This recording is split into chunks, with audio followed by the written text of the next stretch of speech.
is Miss Jill, and I am with the Quality Early Education System, KEYS. Today I'm going to share a recipe with you for homemade Play-Doh. The recipe I'm using today calls for 2 cups of flour, 3/4 of a cup of salt, cream of tartar, 2 cups of lukewarm water, and 2 tablespoons of vegetable oil. So I've gathered all of my ingredients here, plus one special ingredient. It's Kool-Aid. Kool-Aid is going to make our Play-Doh smell and look really cool. Let's get started. Okay, let's put it together now. Into my pot, I put 2 cups of flour. 1. And this is not like a cake recipe, so you don't have to be super exacting. 2 cups of flour. There we have it. Next, we put 3/4 of a cup of salt. Here we go.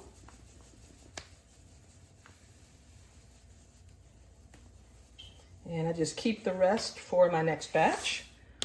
That's about it. 3/4 of a cup of salt.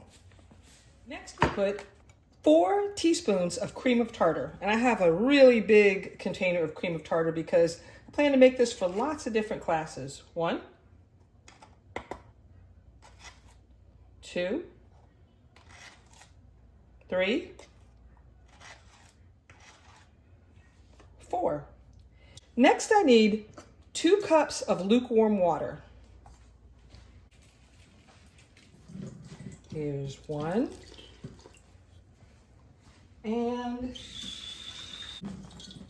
2. Now, last ingredient for this part is 2 tablespoons of vegetable oil. Got 1 and 2. Okay. So now my ingredients is ready to heat up on the stove. So let's get that started. Okay, now that we have it all on the stove, we're going to heat this up over a medium flame. I'm going to give it a few minutes to heat up, and then I'll show you how it turns out.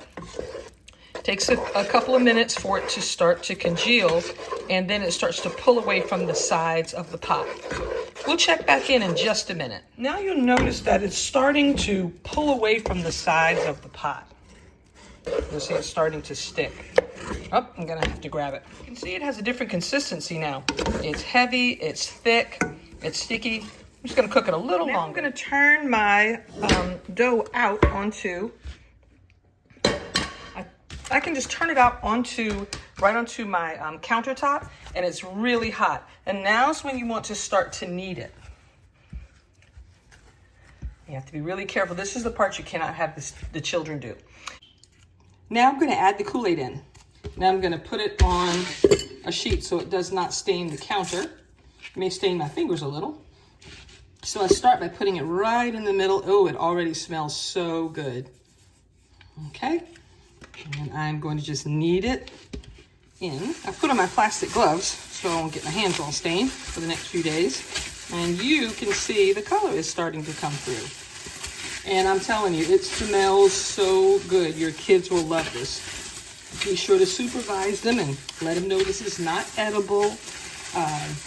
It is non-toxic if they do put some in their mouth, but we want to remind them that it is not edible, it's not food.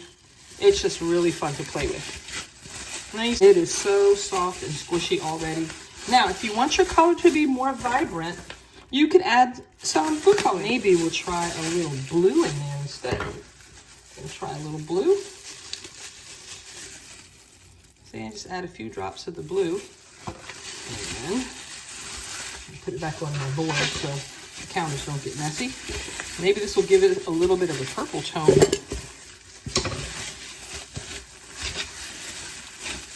So it's that simple, guys. You're gonna, oh, look at that, it looks a little tie-dyed. You're gonna mix it up, and the kids will love having homemade Play-Doh. I put it in a Ziploc bag. Take a look at that. It's squishy, it's wonderful, and they will have lots of fun using it. You'll save a lot of money, and if you have after schoolers, older kids, they can help you make it. The younger kids can help add ingredients as long as they don't get close to the hot part once you get it all heated up. So I hope you enjoyed making this.